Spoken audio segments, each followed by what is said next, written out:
Halo semuanya, kita bertemu lagi dalam perkuliahan struktur data. Kali ini kita akan membahas struktur data hash table. Nah, secara ilustratif, struktur data hash table kurang lebih seperti ini ya. Jadi nanti untuk hash table itu nanti akan mengalamatkan sebuah kunci-kunci nilai terhadap nanti nilai-nilainya. Di sini nanti disebut sebagai key dan disebut sebagai bucket ya. Ya mirip-mirip dengan wadah gitu ya. Nah, kemudian yang dimaksud dengan proses hash atau hash function itu nanti ada di sini. Jadi nanti ini mengatur pengalamatan masing-masing nilai antara key dan nilainya. Ini biasanya digunakan untuk enkripsi data, password ataupun nanti biasanya juga kadang disebut sebagai hashing itu sendiri ya. Oke, setidaknya karena ini nanti kalau diimplementasikan ya sebenarnya implementasinya cukup rumit ya. Tapi setidaknya kali ini kita akan membahasnya secara konseptual dengan lebih jelas ya. Oke, kita masuk ke outline dari materi kita ya. Nanti kita akan mulai pembahasannya dari pengertian dari struktur data hash table, kemudian kegunaan struktur data hash table, kemudian cara kerja dari struktur data hash table. Selanjutnya adalah operasi dalam struktur data hash table. Dan yang terakhir nanti ada contoh sederhana program hash table dengan pemrograman PHP ya. Oke, kita masuk ke materi inti kita. Kita mulai dari pengertian struktur data hash table. Nah, kadang saya tulis pakai H, kadang enggak ya, tapi enggak masalah ya, maksudnya sama ya. Hash table atau kadang disebut sebagai hash map dapat digunakan untuk urutan linear ataupun non-linear ya, jenis datanya ya. Jenis struktur datanya ya. Namun, dalam penerapannya, tabel hash lebih sering digunakan pada urutan linear. Struktur ini biasanya dibangun menggunakan array terlebih dahulu. Hash table memetakan kunci ke nilai, misalnya tiap produk yang ada di sebuah supermarket memiliki kode yang ditetapkan untuk memudahkan proses pencarian. Ketika dipindai, kode tersebut menampilkan data berupa harga produk hingga ketersediaannya. Struktur data hash table adalah mekanisme penyimpanan dan pengelolaan data yang efisien berdasarkan prinsip kunci nilai. Nah, mirip dengan konsep array ya, tapi nanti di sini nanti ada proses fungsional yang nanti pengalamatannya tidak sesederhana array ya. Nah, dalam struktur ini setiap elemen data memiliki kunci unik yang digunakan untuk mengakses atau memodifikasinya. Hash table menggunakan fungsi hash untuk mengkonversi kunci menjadi indeks dalam array, memastikan akses data yang cepat asalkan tidak ada konflik dalam fungsi hash ya. Nah, contohnya nanti kurang lebih seperti ini ya, seperti yang digambarkan di awal tadi presentasi ya. Selanjutnya kita masuk ke kegunaan dari struktur data hash table ya. Yang pertama kegunaannya adalah untuk pencarian cepat. Nah, ini cocok untuk aplikasi seperti basis data, kamus ataupun CIS. Selanjutnya adalah penyimpanan data. Nah, ini cukup efisien ya dalam penyimpanan dan pengambilan data. Kemudian yang ketiga adalah implementasi struktur data lain juga, yaitu dapat digunakan untuk membuat struktur data lain seperti set dan map ya. Selanjutnya adalah cara kerja struktur data hash table. Untuk cara kerjanya, yang pertama adalah inisialisasi ya. Ini saya kira mirip dengan struktur data lainnya ya, yaitu pembuatan hash table dengan ukuran tertentu. Kemudian fungsi hash yaitu mengkonversi kunci menjadi indeks dalam array. Selanjutnya adalah pemetaan nilai, yaitu fungsi hash menentukan indeks tempat elemen disimpan. Yang keempat adalah penanganan bentrokan, yaitu mekanisme untuk menangani konflik seperti chaining ataupun linear probing. Yang kelima yaitu operasi utama, yaitu nanti di dalamnya ada pencarian, penambahan, penghapusan menggunakan fungsi hash untuk mengakses atau memodifikasi elemen di dalamnya. Yang keenam adalah efisiensi, yaitu terpengaruh oleh efisiensi fungsi hash dan ukuran hash table. Selanjutnya yang keempat dalam struktur data hash table, operasi dalam struktur data hash table ya. Untuk operasinya nanti ada operasi pencarian atau search ya. Kemudian untuk search ini nanti untuk mencari elemen berdasarkan kunci atau indeks. Kemudian penyisipan atau insertion nanti akan digunakan untuk menambahkan elemen baru dalam menggunakan fungsi hash. Yang ketiga adalah penghapusan atau deletion, yaitu menghapus elemen berdasarkan kunci atau indeks. Yang keempat adalah update, yaitu mengubah nilai elemen berdasarkan kunci atau indeks. Yang kelima adalah collision handling, yaitu menangani konflik untuk memastikan penyimpanan dan akses yang benar. Yang keenam adalah resize, yaitu mengubah ukuran hash table untuk menjaga efisiensi. Yang ketujuh adalah iterasi. Nah, ini untuk mengakses dan memproses semua elemen secara berurutan. Nah, contoh programnya untuk hashTable nanti kurang lebih seperti berikut ya. Nanti kita bahas di sini ya. Contoh program hashTable. Oke, kita lihat di sini ya. Ya, kurang lebih nanti seperti ini ya. Pertama, kita membuat sebuah kelas bernama hashTable ya. Kemudian kita membuat sebuah properti bernama table ya, bertipe private ya. Ini deklarasi array kosong. Berikutnya size-nya ya. Kali ini size-nya kita tentukan 10 ya, tidak kita tentukan di konstruktor. Misalnya seperti itu ya. Nah, ini contoh sederhana saja. Nanti teman-teman bisa modifikasi ya, misalnya dimasukkan ke konstruktor sehingga nanti ketika menginstansiasi hashTable ini nanti bisa menentukan langsung ukuran hash-nya itu berapa ya. Nanti silahkan coba dieksplorasi atau disesuaikan ya dengan uji coba yang dilakukan oleh teman-teman ya. Selanjutnya adalah array fill. Array fill dengan parameter 0, kemudian di size ya, atau size saat ini ya. Kemudian di sini yang terakhir, parameter terakhir adalah deklarasi array kosong. Nah, penjelasan mengenai array fill kurang lebih seperti ini ya. Fungsi array fill nanti mengisi sebuah array dengan sebuah nilai. Nah, sintaksnya nanti kurang lebih seperti ini ya. Array fill kemudian indeksnya ya, dimulai dari 0 ya di sini ya. Kemudian angka ya, angka nanti keterangannya di sini ya. Number ini ya wajib ya untuk menentukan jumlah elemen yang akan disisipkan ya. Indeks tadi ya di sini itu wajib sifatnya ya, harus diisi parameternya. Ini adalah indeks pertama dari array yang dikembalikan. Nah, tadi saya kasih keterangan dimulai dari mana ya. Kemudian parameter yang ketiga yaitu nilai ya. Nilai ini sifatnya wajib juga ya, untuk menentukan nilai yang akan digunakan untuk mengisi sebuah array. Oke, kita lanjut ya. Berikutnya di sini ada fungsi hash function ya.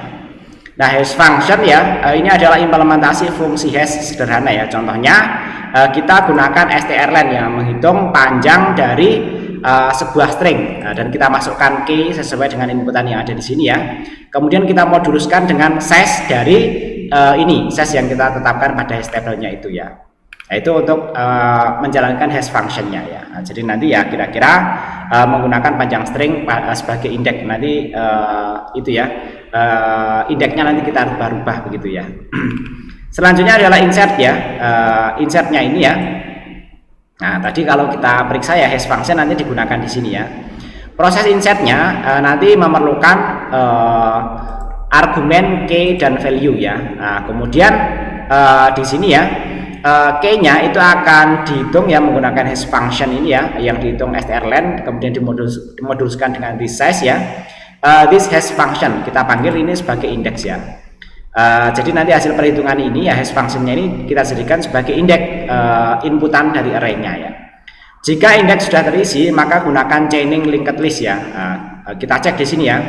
If is set this table ya, pada tabel ini indeks ke key ya. Jadi nanti ke sub indeks ke key-nya ini ya, maka this tabelnya ya. Jika tidak ya, maka kita isikan. Kalau kita cek ya di sini sebenarnya dia mengimplementasikan ini, kita isi dengan value asal indeks ke key-nya belum diisi. Tapi kalau sudah terisi ya, ini adalah contoh penanganan bentrokan dengan chaining. Nah, kita dapat mengimplementasikan metode lain seperti linear probing. Jadi nanti kalau memang nomor indeksnya sudah dipakai yang lainnya, kita di sini menggunakan handling collision. Nah, handling collision nanti merupakan sebuah fungsi yang ada di sini ya, dengan parameter yaitu indeks, key dan value ya. Para indeksnya nanti kita pakai ini ya, kemudian key-nya kita pakai inputan yang ada di sini, dan value-nya nanti kita pakai argumen yang ada di sini ya. Nah, handling collision-nya seperti apa? Mari kita lihat ya. Ini adalah implementasi penanganan bentrokan dengan chaining ya. Kita cek di sini ya, is set tabel index collision. Apakah ini bentrokan ya? Jika bentrokan ya, maka tabel index collision-nya diisi dengan array kosong ya. Nanti menjadi sub array lagi. Kemudian berikutnya tabel index collision ke key-nya baru diisi dengan value-nya. Value-nya nanti ditempatkan di sini, tidak lagi di key-nya ini ya. Nah, itu caranya untuk handling collision ya.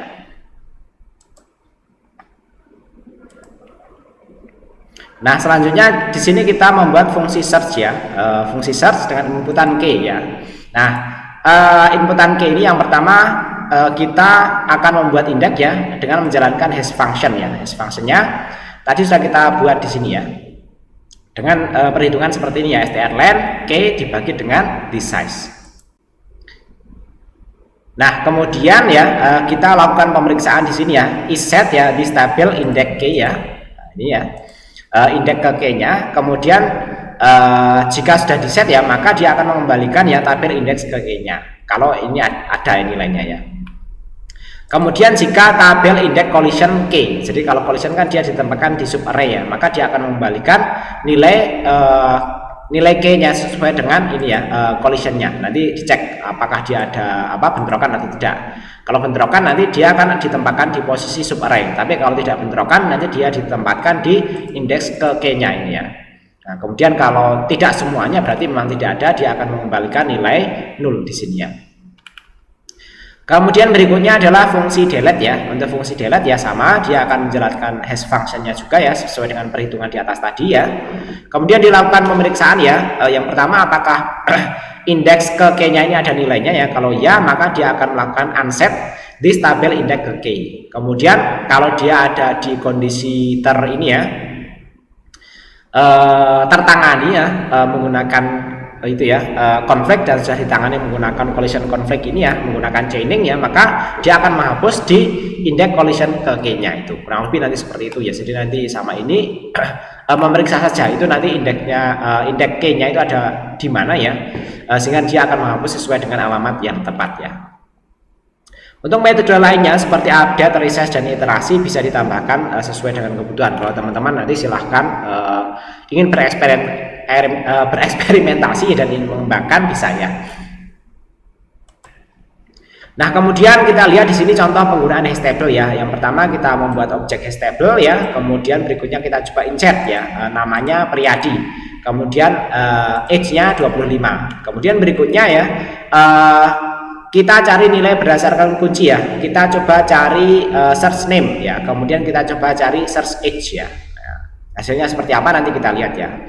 Berikutnya kita coba hapus yang age-nya. Kemudian kita coba cari age apakah masih ada ya. Oke, mari kita lihat hasilnya seperti apa ya. Oke, kita ada di hash table di sini ya, kita coba. Nah, di sini pertama mencari nilai berdasarkan kunci, yaitu di sini berisi name-nya Priyadi dan age-nya 25. Kemudian kita cek kembali setelah penghapusan, yaitu age-nya menjadi kosong ya. Kurang lebih nanti seperti itu ya. Untuk ini ya penggunaan dari hash table ini ya. Nah, ini saya iseng-iseng juga, saya coba cek objek hash table itu isinya apa saja sih ya. Nanti kurang lebih ternyata ketika dijalankan ya, dia menampilkan isi dari hash table sebagai objek di sini ya, tabel hash table private ya. Di sini berisi array kosong ya. Ini array kosong ya, array kosong ya. Kemudian berikutnya ya, yang keempat ya, indeks keempat dia baru berisi array dengan name Priyadi ya, kemudian array kosong ya, kemudian array kosong, kemudian nah karena ini sudah dihapus tadi ya untuk age-nya ya, yang lainnya kosong-kosong semua ya. Kemudian di sini ada hash private berisi 0. Jadi walaupun di sini hanya berisi satu data array Priyadi saja, di sini ada area-area kosong lainnya, sehingga nanti ini kalau digunakan untuk hashing password sangat relevan atau hashing data ya. Nanti tapi dibuat lebih rumit lagi lah ya, kurang lebih nanti seperti itu ya. Oke, kita kembali ke sini ya, nanti ada penjelasan tambahan ya. Oke, ternyata sudah selesai ya materi kita kali ini ya. Kali ini materi terakhir menjadi gongnya. Materinya cukup singkat dan sederhana, tapi sebenarnya yang bagian akhir ini menurut saya yang paling powerful dan nanti paling banyak digunakan dalam keamanan data ya. Demikian materi perkuliahan kita kali ini. Teman-teman jika ada pertanyaan, koreksi ataupun diskusi, silahkan disampaikan melalui kolom komentar. Terima kasih dan sampai ketemu lagi pada video pembelajaran berikutnya ya.